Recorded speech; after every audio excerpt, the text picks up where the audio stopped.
People think meditation is such a complicated thing. Actually, it is not. But why should I meditate? Well, because the mind is a double-edged sword. Either you know how to use it or it would use you. Or maybe because one day you feel so heavy emotionally and you don't know how to handle this. And also because you might think or you might feel there's something wrong with you. And meditation is the place where the roots of your ego are born.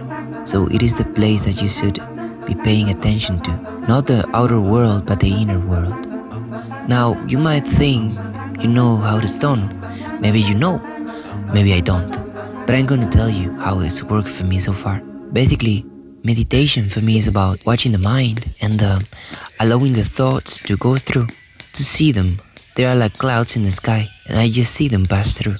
The thing is, we are just to engage with the conversations that our mind is basically offering to us. And the process of meditation is very different because it is not about engaging with the mind, but simply observing the processes and letting them go. We are not in this time going for a mind trip, let's put it like that.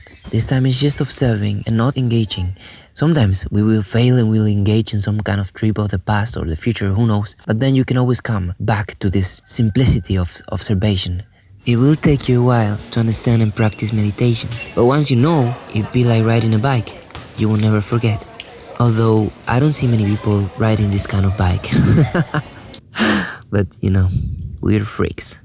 Also, it's important to note that there's different layers in the mind.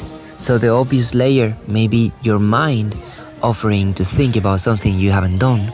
But there's other layers, like when the mind is just talking about the mind itself, and then you believe, oh, this is me. When there's this kind of thoughts like, oh, I'm doing this meditation really good, or I'm like crushing this thing, I'm gonna be the worst or the best meditator in the world. So this is bullshit. It's still other layers of the mind that must be observed. Not engaging with thought means absolutely no engaging with thought. There's no other way of saying it. So every form or even every formless idea must be observed. And by observing means not engaging with them just for a while. And what happens when you do this long enough? Well, the mind comes back to its origin and it becomes really peaceful. And it becomes really easy to observe as well. At the beginning, there's going to be a little struggle. Then it takes a while till the practice becomes really natural and really easy. Just because we are addicted to our thoughts and it takes a while to re-educate our relationship with them. Well, I hope this brief guide has been useful for you.